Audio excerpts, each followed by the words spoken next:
Okay, since yesterday was such a big success, we are going to start the career mode from the beginning. That way I'll actually have videos of career mode from the very beginning, how to start getting your very first science points, and other basics. So the first thing we're going to do is start a new game.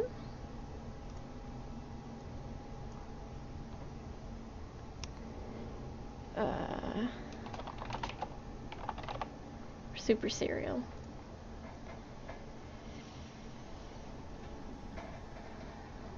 Sure, we'll use that flag.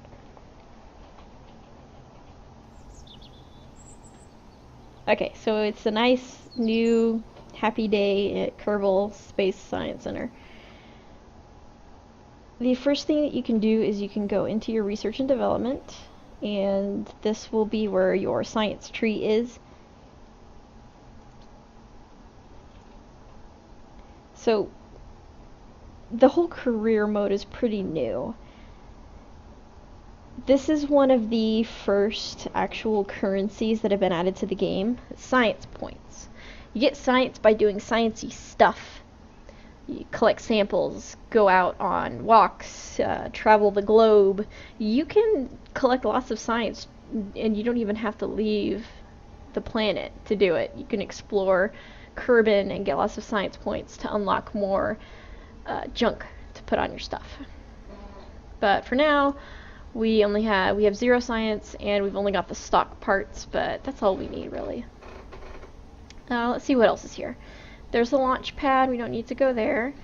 If you ever want to see any other spacecraft or airplanes that you have laying around, you can click here, and it will list all of the flights that you have in progress, orbiting on the planet or whatever. But we don't have anything right now. Next. What's this? This is kinda... I think this is kind of a work in progress because I've never actually used this for anything. But here's your Kerbals. You got a list of your Kerbals. Right now we have these guys available for missions. We have Jebediah, Bill, and Bob Kerbin.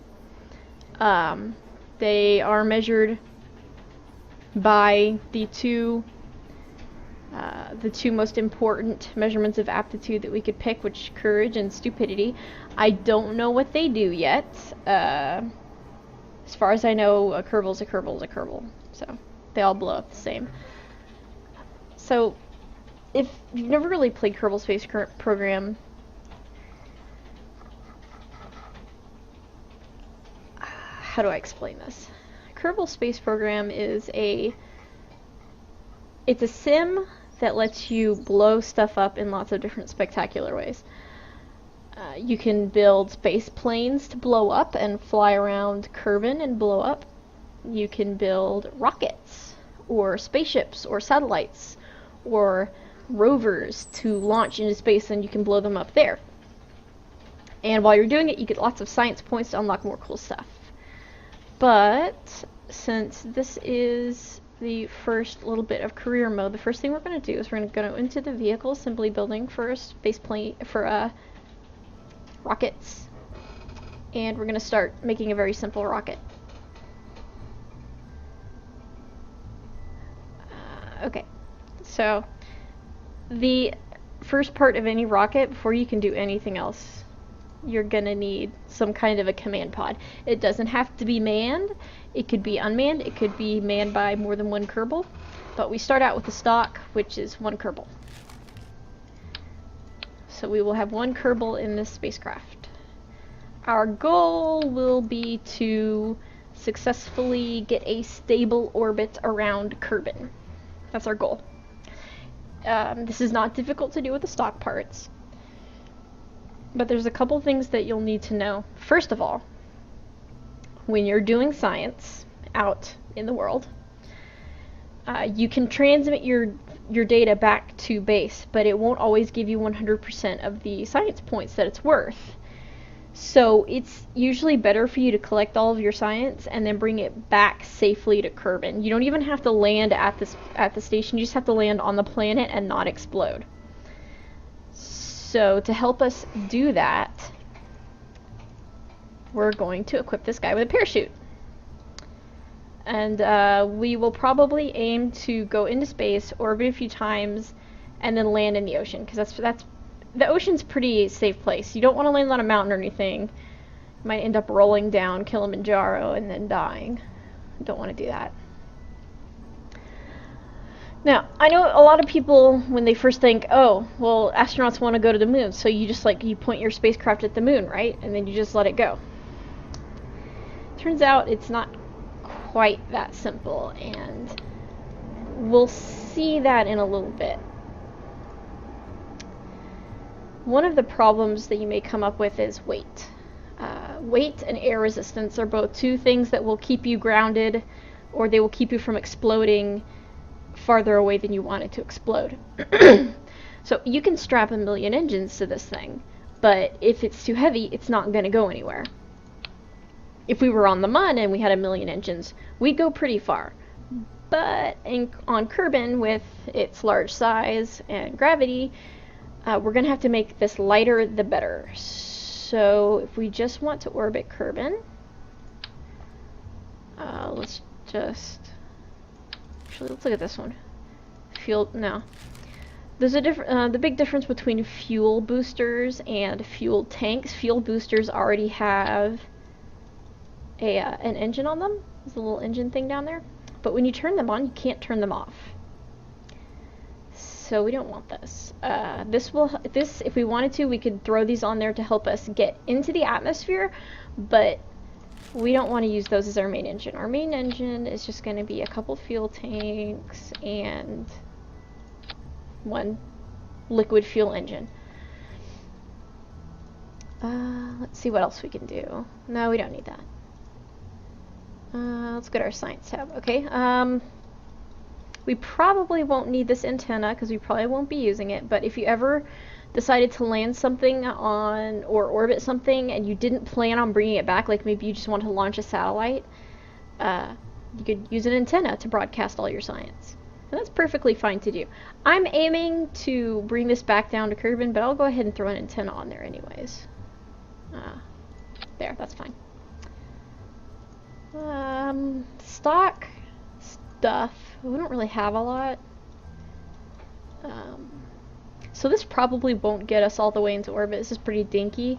But what we're going to do is we're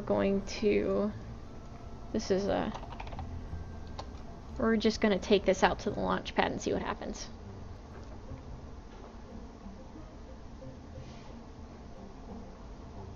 You can call the antenna whatever you want.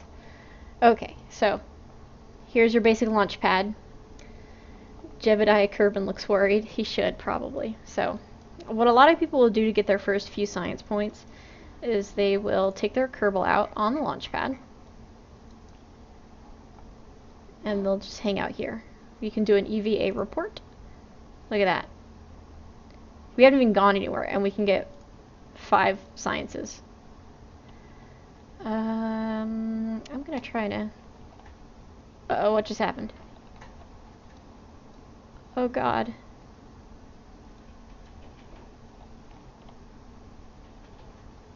Oh god, what have I done? Oh god, we've fallen into hell! Oh my god! Abort the mission!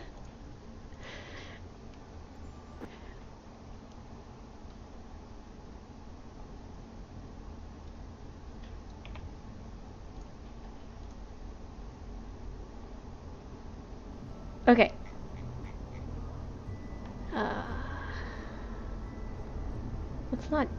Let's not do that again.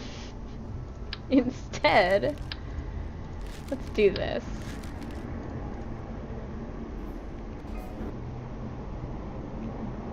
Oh man, am I gonna have to restart? I think I've royally borked this. Yeah, I'm borked. Okay.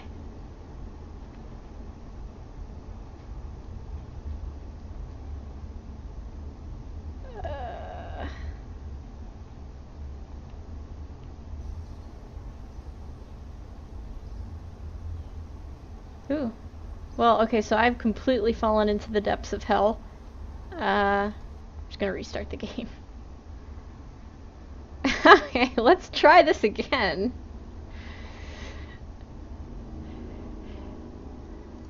Okay, go to Super Serial. Because we're super serial about this, guys. Oh, wow. Have I completely... Like, everything's gone dark and I'm in one of the 7 circles of hell. I'm gonna start a new one. Let's quit out all the way out of this. Yes, please quit.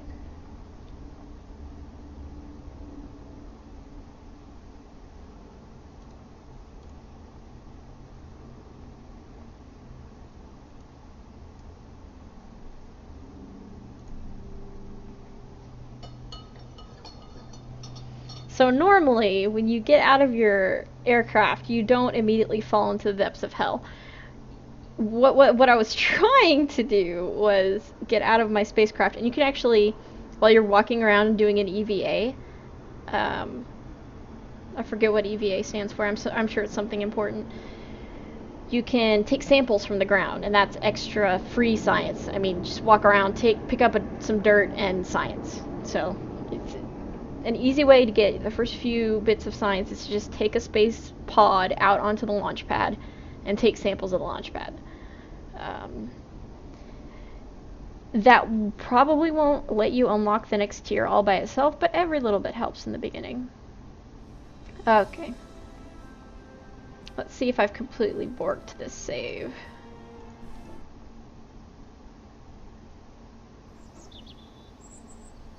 Oh, no, here I am. Okay.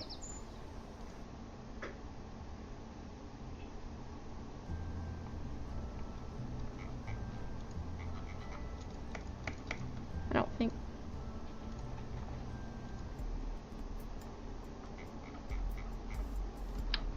Alright, so here's my super advanced spaceship. Let's try this. Yeah, we'll clear the launch pad of the mission from hell.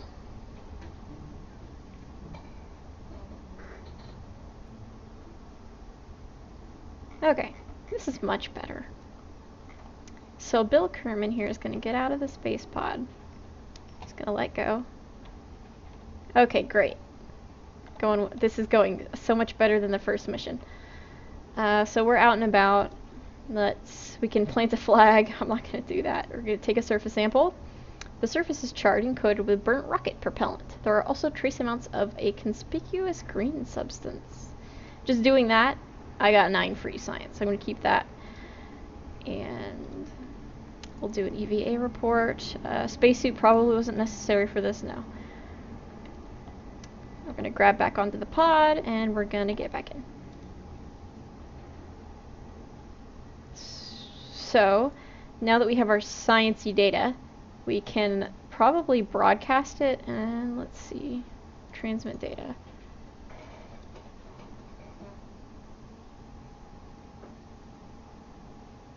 So you'll notice here it says warning, not enough electrical charge.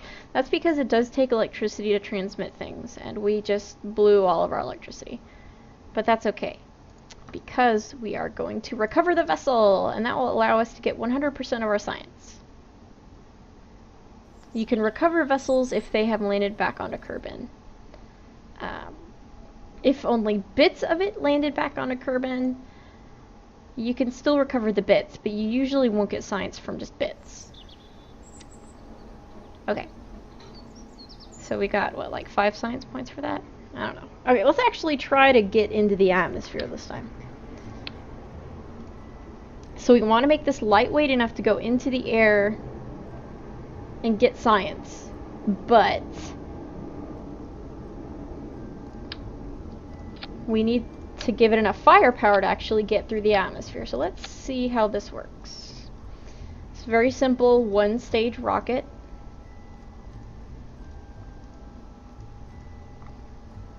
We'll try this, see how far we can get it. So, one of the great things about Kerbal Space Program is that even if your mission fails in its objective, you probably still learned something from it. Okay. So what we just learned here is that technically the parachute is a stage. So what happened was I had everything on one stage, so it all deployed at once. But hey, we made it back to Kerbin.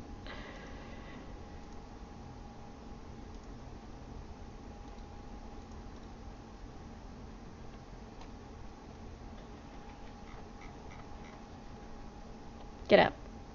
Just take a sample of the grass, so it's not a... This substance is what makes the scientists yell at us when we go into the labs without cleaning our boots first. Excellent. You picked up some poo. Get back in the spacecraft. Okay, fine. Just recover vessel.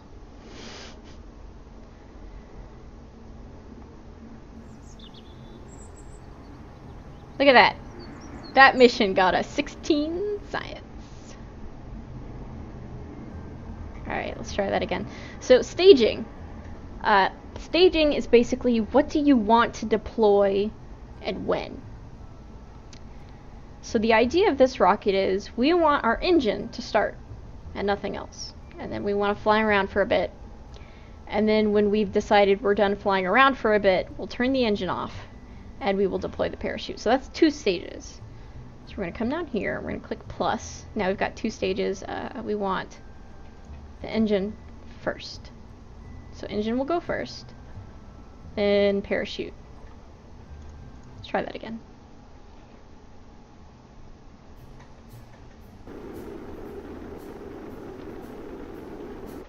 Okay, here we go. So we're just standing up on our own, tiny little rocket. The first thing we're going to do is we're going to throttle up all the way.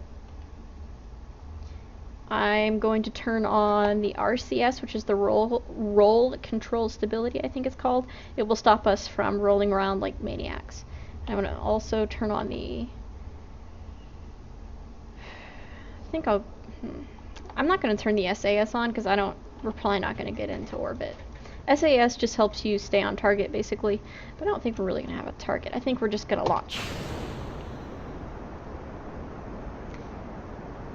Cool. So here's our fuel. We actually got quite a bit of fuel. Ooh, okay, now I'm turning the SAS on. So now that I turn the SAS on, you see I'm suddenly not plummeting to my death. Let's do a crew report. Oh, that's nice.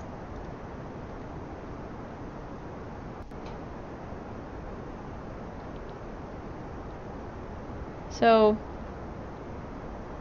okay, we're out of fuel. That's all it took. We got 7,000 feet off the ground just by doing that. And what you'll notice is we have this gauge up here. This is the thickness of the atmosphere that we're in. Right now we're in pretty much, this is as dense as the air is going to get right now. We want to wait a little bit to deploy our parachute because we need to be going a certain speed for the parachute to catch enough wind to actually open. It's going to open it right now. If you open it too soon, it will end up getting worn off and it will actually break off. If you open it and your spaceship is too heavy, it'll break off. So, yeah, I'm going to turn off SAS. So let's hope that opens up. Let's look at the other gauges up here. We've got the abort gauge. I think that just might be self-destruct. I don't know. This is our distance from sea level of the surface of whatever body. Oh, look, see? Parachute opened. This is our... I believe this is our velocity. Vertical velocity. I can't blow up the moon. I'm poor. I don't have the parts for it. This is your lights. We don't have any because we're poor. These are our gears for landing gears. We don't have any because we're poor. These are our brakes. We don't have any because we're poor.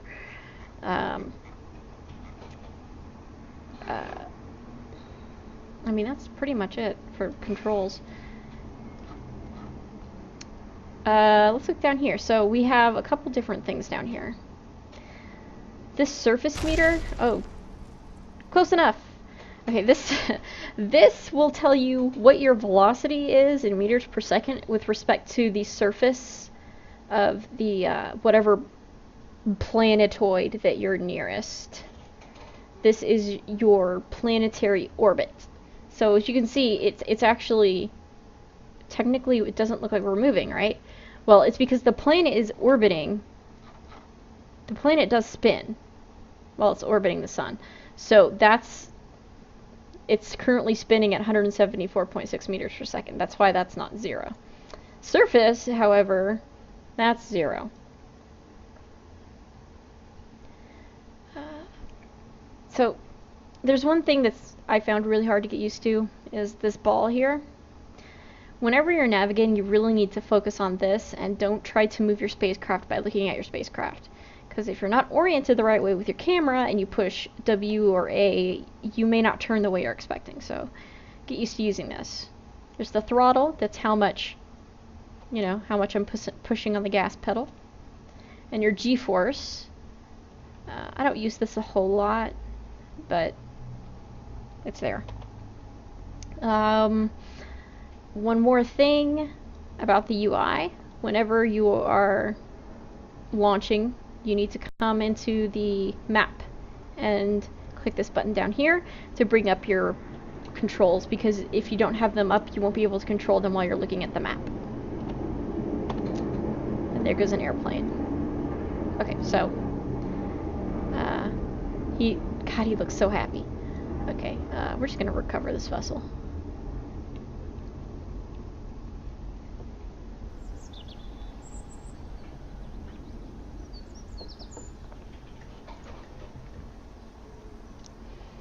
Alright, so I've gone through the basics of the UI, a little bit on science. How much science do we have?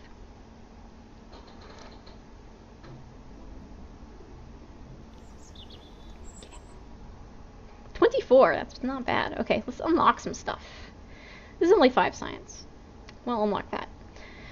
So now you'll notice we actually have some choices to make.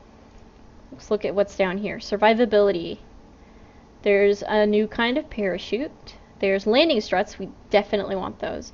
And a new type of fuel engine. That's good too. This is a little tiny engine. It doesn't have a lot of max power, but it's very efficient. So you can actually use this like when you're in space.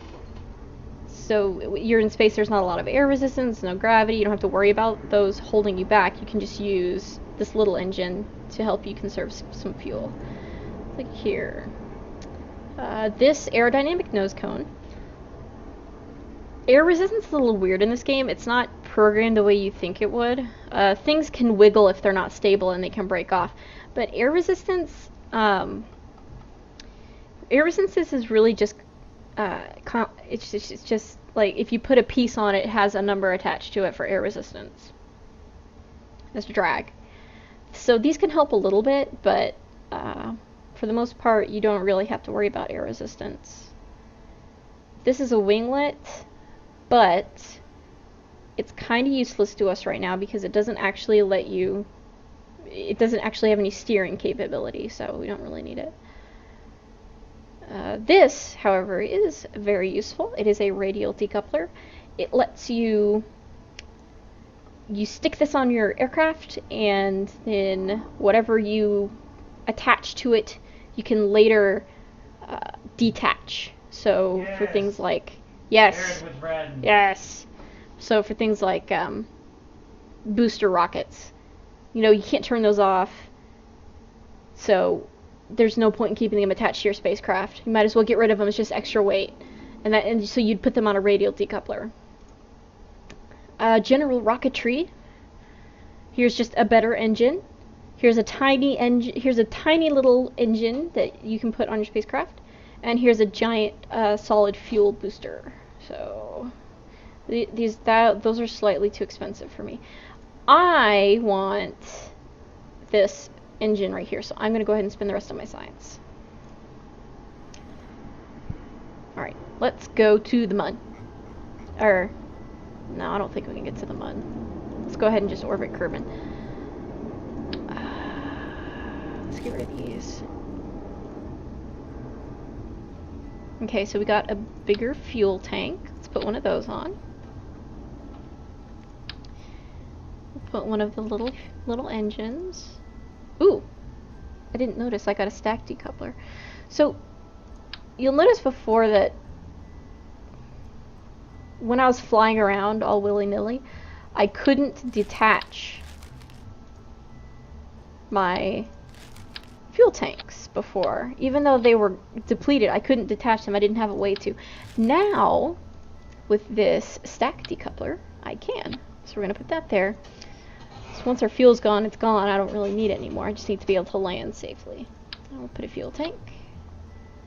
And a little engine. Okay, so here's stage 1, basically.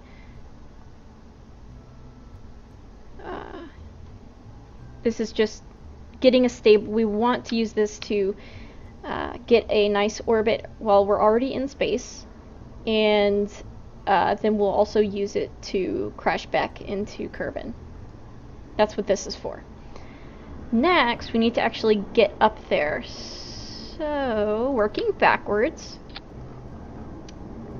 let's throw some more fuel tanks on there. Let's see if this will get us into orbit. This probably won't get us into orbit, so let's throw some more engines on there. Yeah, that looks good. Let's do that.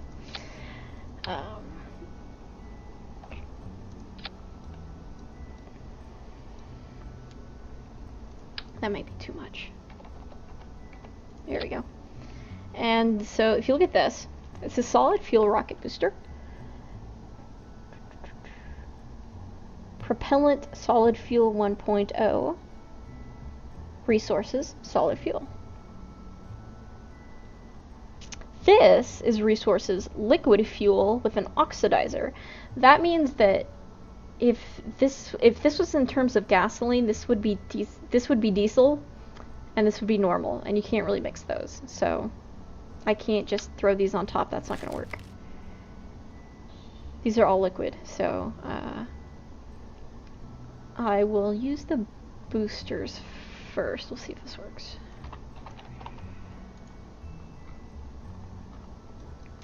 So, like I said before, the best thing about Kerbal Space Program is the trial and error. Every time you launch something, you should learn something from it, especially if it crashes and burns. Alright, let's review our stages.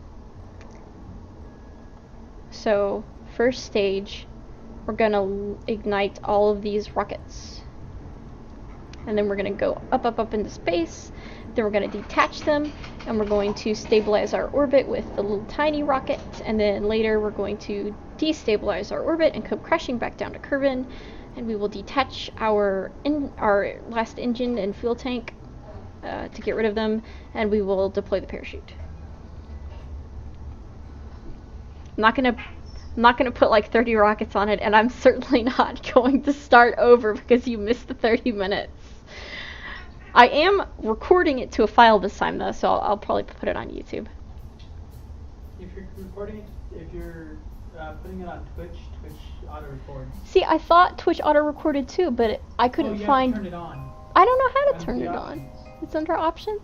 Yeah. I couldn't find it. It's too late now. I've already started. Okay. You can have all of the money back that you paid to watch this. Here, have a cat.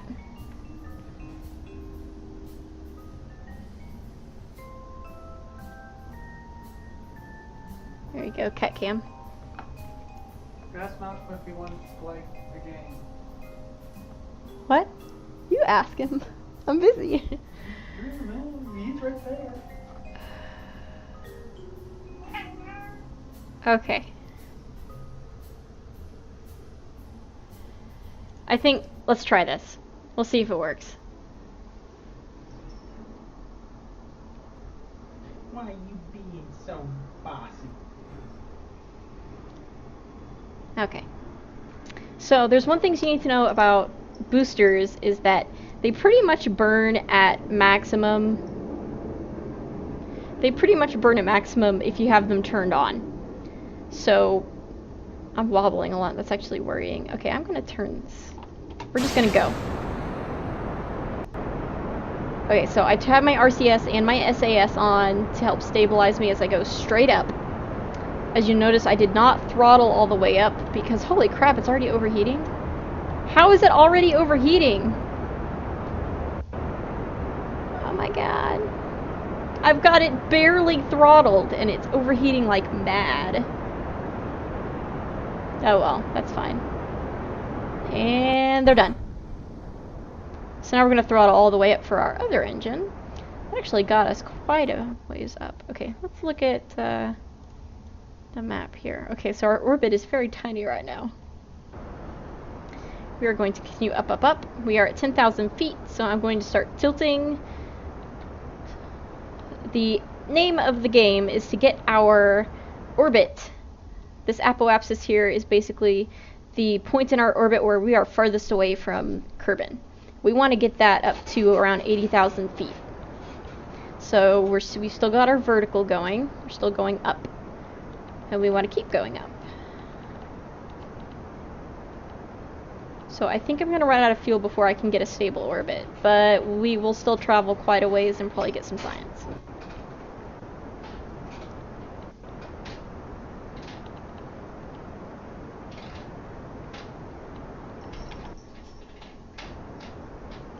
Maybe.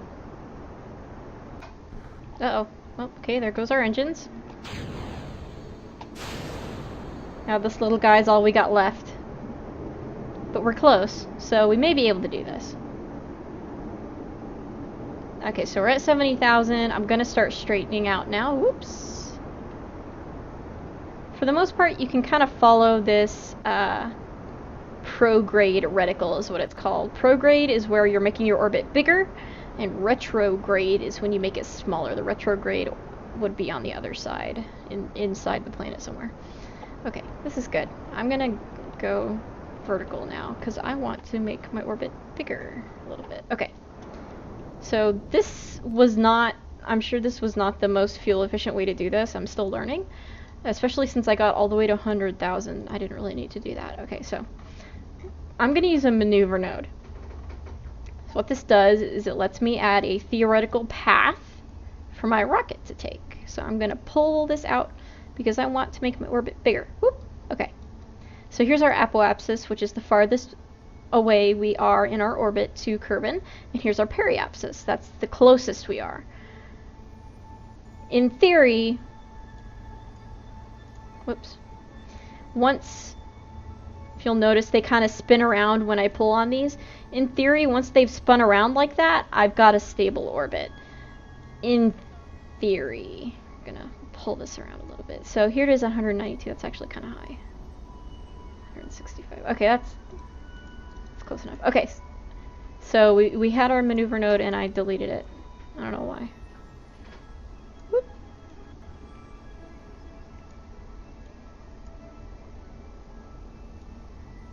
Okay, close enough. So what this means is this, the maneuver node assumes a couple things that you need to know about to really understand how they work. Number one, it assumes that as soon as you get to the node, which is in 38 seconds, you will immediately switch your velocity from 0 meters per second or whatever it's at to exactly what you need it to be. And of course that's impossible. We can't have simultaneous acceleration like that. Our acceleration would have to be infinity and then the universe would implode, and we don't want to do that. So generally what you do is you try to guesstimate how long am I going to have my engines on to make this maneuver work. I'm going to estimate about 45 seconds to a minute. So what you're going to do is you're going to want to burn half of that time before you get to the node and half of it after. Because if the universe implodes, the game will get really boring. That's why. We'll implode it when we're done with it. But for now, there's still stuff to do. So if I'm estimating that it's going to take about a minute-ish to do this maneuver, that means I want to start burning at -30 down here. And see if I'm right. I'm still not good at estimating this stuff. but we'll see. So we move our reticle over to our maneuver node target blue dealy. And I'm going to start burning now. Okay, so I was off by 20 seconds, but that's okay. We'll keep it burning and it'll tell you when you have to stop burning.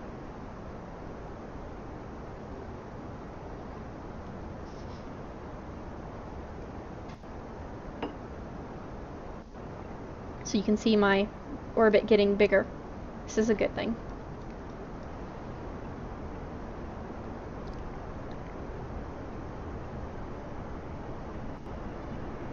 Okay,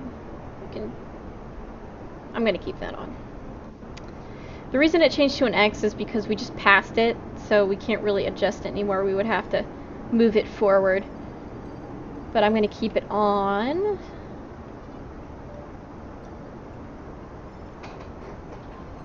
I'm gonna move to this. I'm gonna move down here.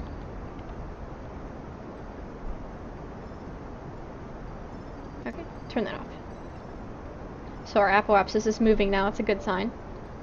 Here we go. It's about... Pew! Okay. So our orbit is... This is not a stable orbit. It's very lopsided. Let's...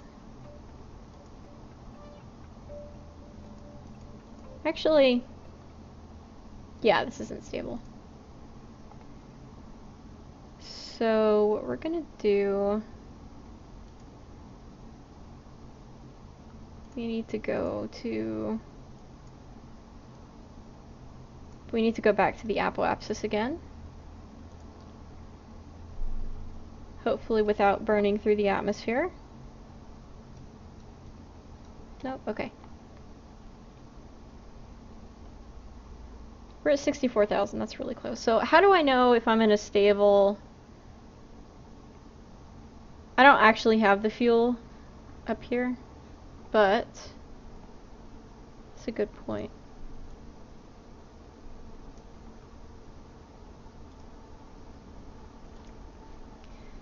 So you can actually see the fuel up here.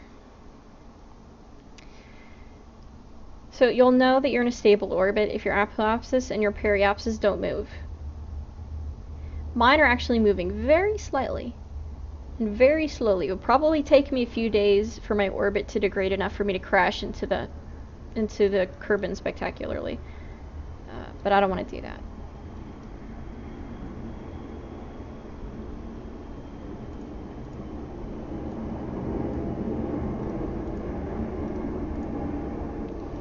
So we need to go back to our apoapsis and put more... There we go. That's what we want to do.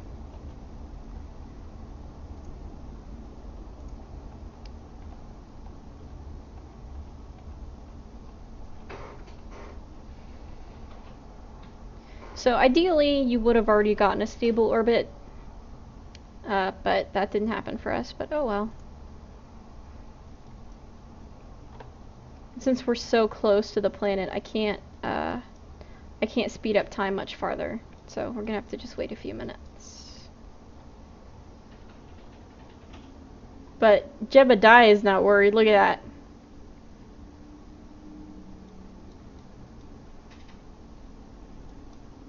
How do you feel, Jebediah?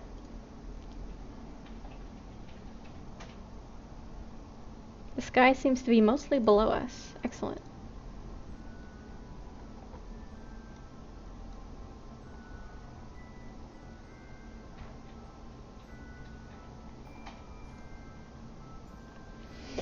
So here's some couple cool things. The knowledge base about Kerbin. It has an atmosphere. Its mass, its gravity, I think that's what that is. Probably the velocity needed to escape its orbit. It takes 6 hours in a day. That's a really short work day.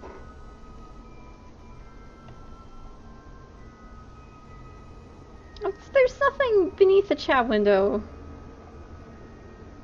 Look, there's nothing. Oh, I see. Okay. There you go.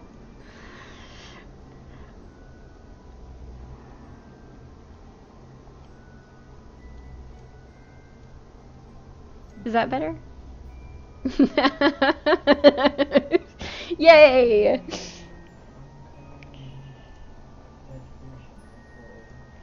Your face is bad.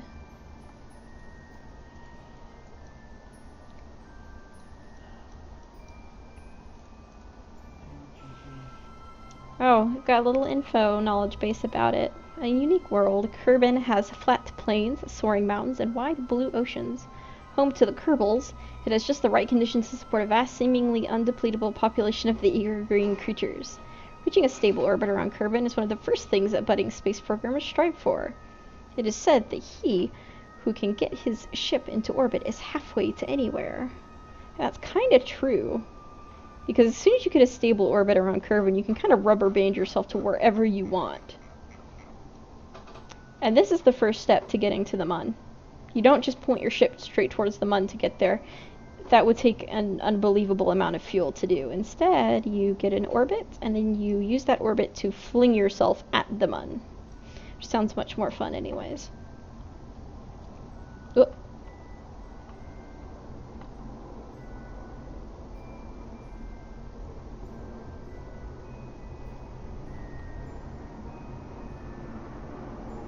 Sorry, this is taking so long.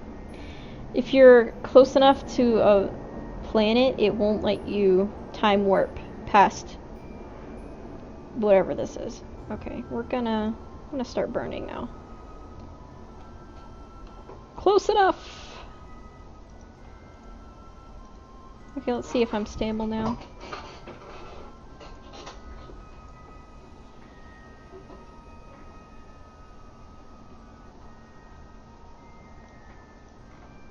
Well, it doesn't appear to be moving. So I think we're good. So there you go, stable orbit. Ideally, you'd want to be a little farther up than this, but oh well. Let's land somewhere. Where do we want to land? I've always wanted to land on one of the ice caps, but it's really hard to do. I think I'll try it. I don't have a lot of fuel. We'll try it. Okay.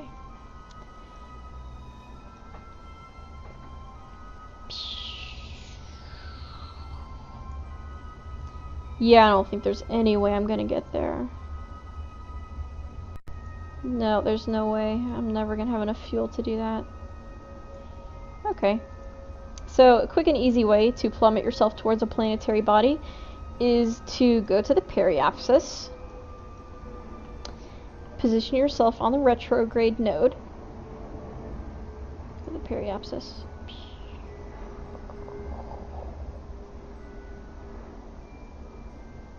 Boop. Okay, where did it go? Here it is. And then you burn fuel.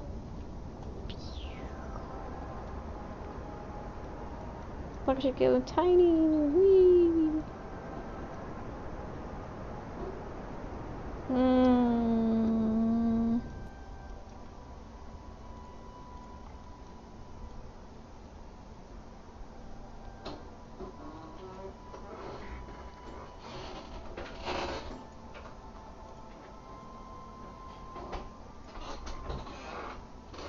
I bet you will miss it because this maneuver node does not take into account Kerbin's orbit, so I'll probably miss that little bean island, but we can aim for it anyways.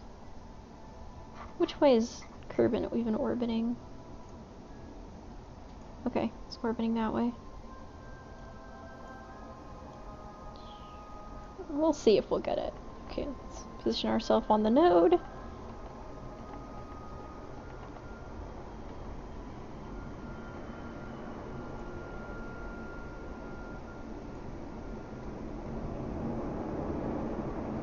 Okay, I missed my target by a little bit, but that's okay.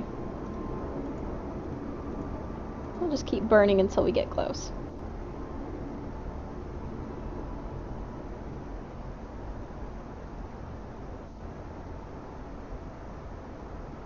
I think I'm going to run out of fuel before I can get close to the bean. Nope, ran out of fuel. Oh well. Okay, so here's our little spaceship. Isn't that pretty? There's the bean. I'm gonna miss it, but that's okay. So the crew reports, you can do them as many times as you want, but you can only take one back.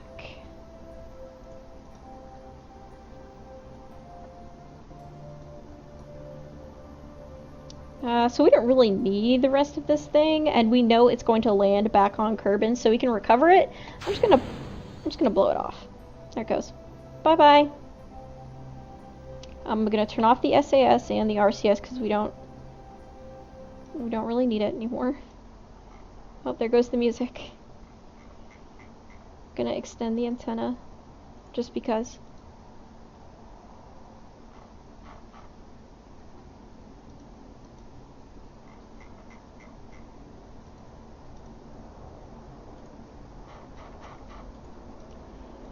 Okay, so whee! He just does not care. So you can actually look from his point of view, and it will have a, I don't know, ball thing in there. So you can technically, you can drive your spacecraft from his point of view just by looking at your little globe. But I'm not going to do that because I want to watch the scenery, number one. There's no windows on this thing. And number two, once I click on this, I don't know how to get out of it. Okay, so you can see we're just now entering some of the thickness of the atmosphere here. There's a little bit of atmosphere over here, but we're actually starting to really hit it here. And now we're burning. We're burning. Burning alive.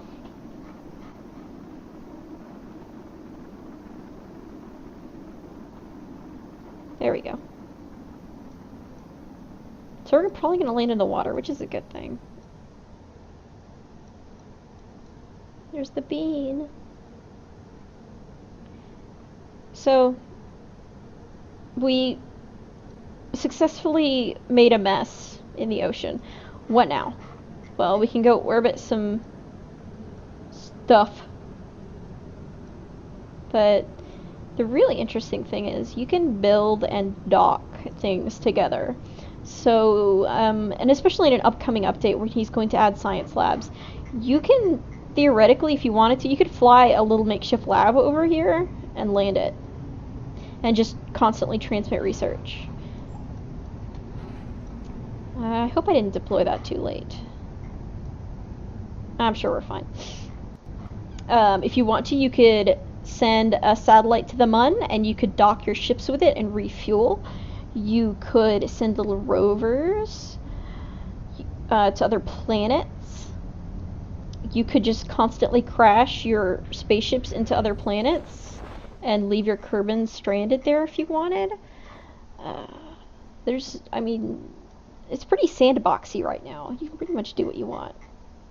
Whatever you think is the awesomest is what you can do.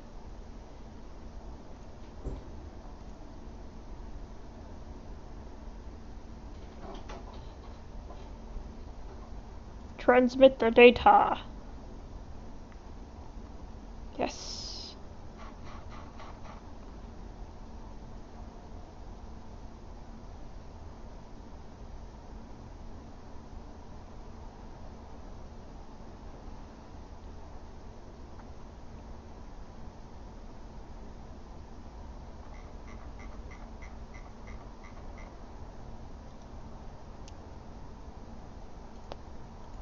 Well, you know, the cheaper they are.